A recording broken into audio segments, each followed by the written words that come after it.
Alors, comment s'est passée votre période scolaire, niveau de réussite? Aimez-vous l'école ou non? Et qu'est-ce que vos professeurs pensaient de vous?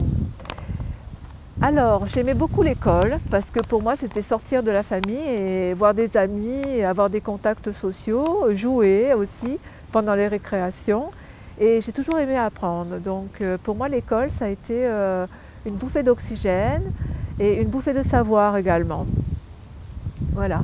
Maintenant, j'ai toujours été une élève moyenne. Je n'ai jamais été une super élève. J'avais les capacités de l'être, mais je crois que j'étais un peu fainéante. Donc je suis restée dans le moyen. Voilà, j'ai fait ma scolarité dans le moyen. Je suis passée de classe en classe, sans trop de difficultés, mais avec non plus sans trop de bravo bravo, quoi. C'était un passage, pas limite, mais presque. Voilà. Donc je suis passée de classe en classe. Et la dernière classe du primaire, j'ai dû la redoubler parce que j'étais vraiment trop limite. Donc avant de rentrer dans ce collège, j'ai fait deux années de suite le CM2, qui est la dernière classe. Voilà.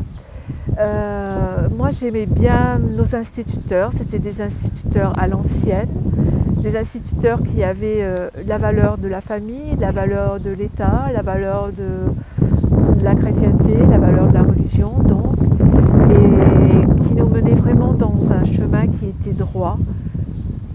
Ce chemin qui allait nous conduire à nous-mêmes être parents et avoir des enfants et les éduquer. Donc pour moi, ça a été très bénéfique cette école.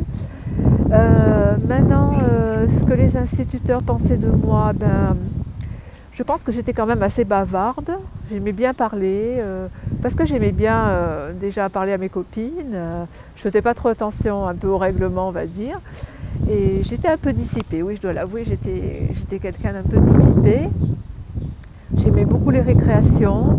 J'étais aussi très spontanée, c'est-à-dire que quand j'ai trouvé quelque chose, j'ai trouvé une réponse, j'aimais bien la partager à haute voix, quoi, ce qui créait un peu comment dire, mettait un peu la classe en effervescence parce que j'étais pas censée répondre. Donc voilà. Sinon, les photos de classe aussi, c'est un bon souvenir d'école.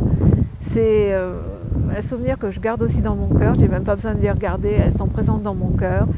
Il y avait là toutes mes petites copines. On se suivait de classe en classe quasiment, quoi. C'est très, très rare qu'on soit séparés. Il y avait 2 classes de chaque niveau et généralement les instituteurs ne nous séparaient pas pour avoir une homogénéité dans la classe. Donc on continue comme ça. Voilà, donc les photos d'école, c'est un bon souvenir. Aussi, ce qui est un bon souvenir, c'est les chutes, parce qu'il y en a eu pas mal. Et les jeux dans la cour de récréation, c'est les goûters dans la cour de récréation. Et alors, un très bon souvenir, c'était quand j'amenais un bouquet de fleurs à ma maîtresse, des fleurs qui venaient de notre jardin. Ça, c'était vraiment une grande fierté pour moi. Et j'étais heureuse de montrer toute la beauté des fleurs de notre jardin. Ma grand-mère les coupait, je les amenais l'après-midi à la maîtresse. C'était vraiment quelque chose pour moi d'unique.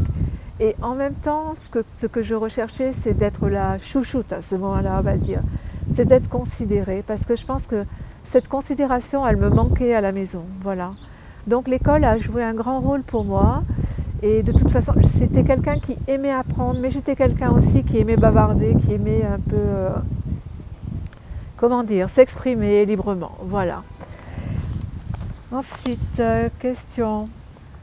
Pouvez-vous parler de votre vie professionnelle? Où travaillez-vous? Qu'avez-vous fait dans le passé? Ambiance actuelle? Bon ou mauvaise anecdote que vous avez vécue au travail? Alors, ma vie professionnelle. Ma vie professionnelle, en fait, donc après le collège, j'ai continué au lycée. Mais au lycée, j'ai échoué en lycée général, donc je me suis orientée vers un bac professionnel, un bac professionnel en secrétariat que j'ai passé, que j'ai eu. Et donc je ne voulais pas travailler de suite, donc j'ai prolongé par un BTS. En fait, mon idée, c'était d'aller le plus loin dans mes études. Et en fait, ma grande passion, c'était l'histoire. Et il fallait que j'arrive absolument à intégrer une fac d'histoire après mon bac, après mon BTS, c'est-à-dire avoir un niveau qui me permette d'avoir une équivalence et d'intégrer cette fac d'histoire. Donc j'ai eu mon BTS, très brillamment d'ailleurs, et j'ai essayé d'intégrer une licence à Paris, Panthéon-Sorbonne. Mais j'ai pas eu de logement, j'ai pas eu de chance, donc j'ai dû travailler. J'ai rencontré mon mari et en fait mon premier emploi était un emploi de secrétaire dans une agence immobilière, mais une agence immobilière qui gérait quand même 30 000 logements, donc assez importante. Voilà, je m'occupais des contrats de location du début jusqu'à la fin, à la sortie des personnes. Alors j'ai continué ça pendant 15 ans. Entre-temps, j'ai eu mes enfants. Bien sûr, je m'étais mariée, j'ai eu mes enfants. Ma vie familiale a évolué. Et puis, bon, je me suis arrêtée pour mon dernier enfant. Je me suis arrêtée 3 ans. Et en fait, ça a créé une coupure en moi. J'ai pris ce congé parental d'éducation. Et quand je suis revenue au travail, eh ben, tout avait changé.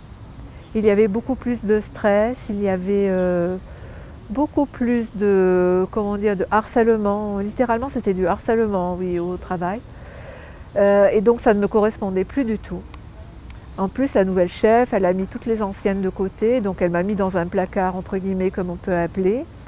Et vraiment, j'étais complètement stressée, oppressée, dépressive pendant cette période. Je crois que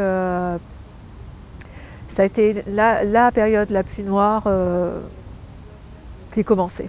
La période la plus noire de ma vie qui commençait.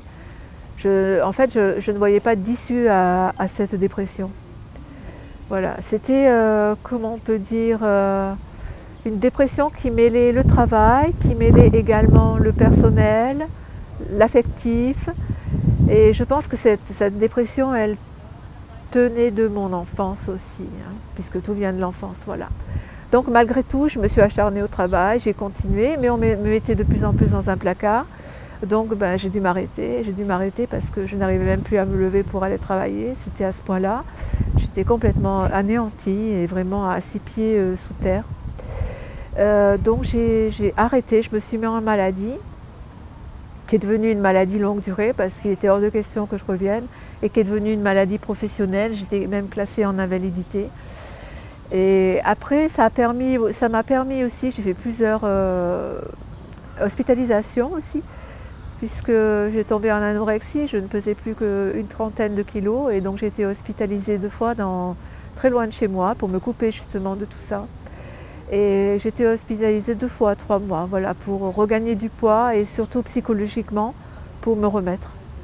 Quand je suis revenue à Marseille, parce qu'entre-temps j'avais déménagé en Marseille puisque mon mari habitait Marseille.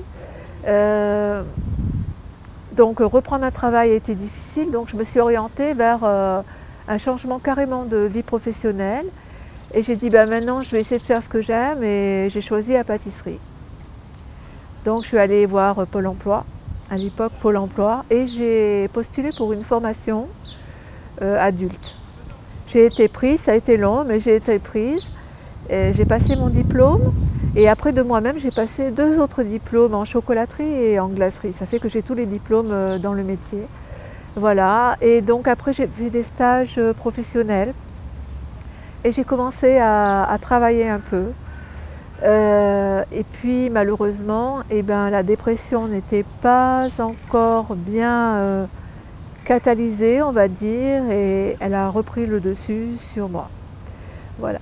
Sinon, au niveau de ma vie professionnelle, eh bien, mon premier travail de secrétaire, j'avais de très bonnes relations avec mes collègues de travail, puisque en fait, on était dans le même bain toutes, quoi. On en a passé des vertes et des pas mûres dans cette entreprise. On a tout donné pour cette entreprise et on s'entendait bien. On était très soudés, notamment avec 2-3 qui m'ont appris le travail. Et donc, j'ai de très bons souvenirs avec elle.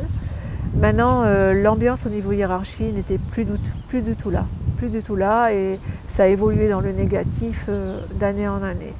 Voilà. J'ai essayé, j'ai fait mon travail au mieux, j'ai essayé vraiment de m'investir à fond, mais ça n'a pas suffi.